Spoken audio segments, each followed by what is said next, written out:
There are a number of professions, I think, where short-termism is very much the order of the day. Think back to the Olympics of yesteryear and remember those almost pre-teen girls from countries such as Romania excelling at gymnastics. How many contestants could possibly hope to win gymnastics gold when they were well past their prime by the time they had reached 16? Or what about the legendary David Beckham, who every football commentator was tipping for retirement at 35? And yet, conversely, how many aged pop stars from the 1960s are still out there strutting their stuff when simple logic dictates that they should have hung up their microphones decades ago? Sometimes life just doesn't seem fair, and ageism hangs like a curse around the necks of those who would wish to fight the ravages of growing old. I was reminded of all this on a recent trip to Beijing. My hotel was near the embassy quarter, near Liangmachao station on line 10 of the metro. There I was one evening, walking along, minding my own business, when this Chinese floozy sidles up to me, puts one arm around my left arm, and in a most beguiling manner, eyes all aflutter, murmurs, "You want sexy massage, yes?" No, actually," I riposted, taken somewhat by surprise. "But I very cheap. Only 1,200 kwai. I spend night with you, yes? You like me, I'm very good." She flutters her eyes again. She's indeed very cute, but I've never picked up a hooker in my life before, and I certainly don't intend to start now. "I'm sure you are very good, but I'm going back to my hotel to bed," I say firmly, trying to shake her off me. "Yes, mister, we go bed. I'm very good. You enjoy sexy massage. Fairly cheap. Where you hotel?" I continue to shake her off determinedly, deciding to appeal to her better nature. "I'm sorry. I'm tired," I lie. "Not tonight." "Okay then, tomorrow night. You take my card. I'm very good, very cheap. You call me tomorrow, yes?" And at that moment a bolt of lightning strikes me. How stupid am I, for God's sake? For those that know me well also know of one of my more unusual hobbies, for want of a better word. I've been collecting tart, or hooker cards, for well over a decade, and now here I am being offered one on a plate. Floozy disappears back into the shadows, only to be replaced some 50 metres along the road by another cutie. "You want sexy massage, mister?" she says, sidling up to me.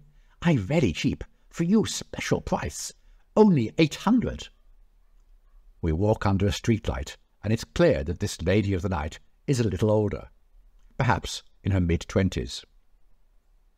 I repeat that I'm just a little tired, but perhaps I might feel up to it tomorrow night. "You have a card, perhaps?" She does indeed.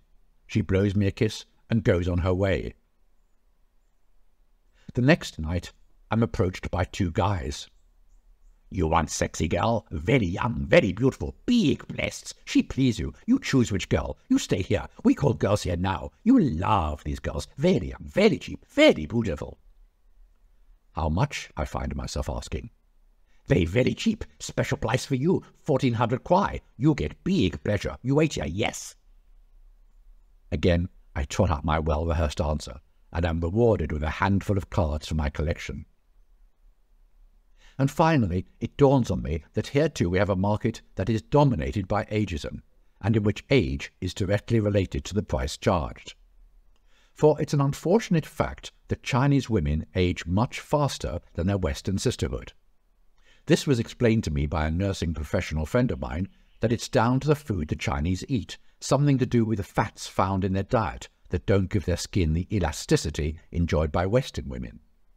And this, of course, translates directly into the price charged. The youngest girls can charge premium prices, in this case 1,400 kwai, equivalent to just over $200. By the time they're in their mid-20s, the price has fallen to around 800 kwai. Approaching 30, and you can probably negotiate the rate right down to 400 to 500. On one evening, I was stopped by three women who all looked like they were in their mid-30s. They were touting for much younger girls, but I didn't realize this at the time. When I asked how much they charged for their sexy massage, they fell about laughing and was told I could have all three of them together for 500 kwai, but that surely I would prefer one of their very young charges. So spare a thought for poor Jiang Shaoqing.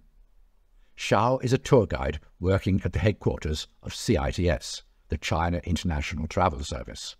It says so on her card. And now imagine something akin to a cross between Ugly Betty and Genghis Khan, for that is what poor Xiao looks like. Not that she appears too fazed by this unfortunate quirk of fate. She's 35 years old, she tells me proudly, and she much prefers her evening job to simply taking tourists around in the daytime. Xiao tries to lead me into one of the information kiosks that are to be found everywhere around Beijing, and deftly grabs poor Junior, miming in no uncertain terms what she will do to him when we spend the night together. For you, only 200 for the whole night. I wince at the thought. Okay, for you, 150 for the night. I mentally do my calculations. $23. I decline once again. 100, Gray? At this rate, it will not be long before she's offering to pay me for the privilege of doing everything she's got it in her mind to do to Junior. She gives me her card. Not a titillating picture in sight. Just her business card for the CITS, coupled with the Beijing Air Service Company. I'm left wondering what her office says when, or if, someone there ever answers her phone to a desperado asking for a sexy massage. I wonder, too, if it helps to know that our beloved Xiao is also registered with IATA.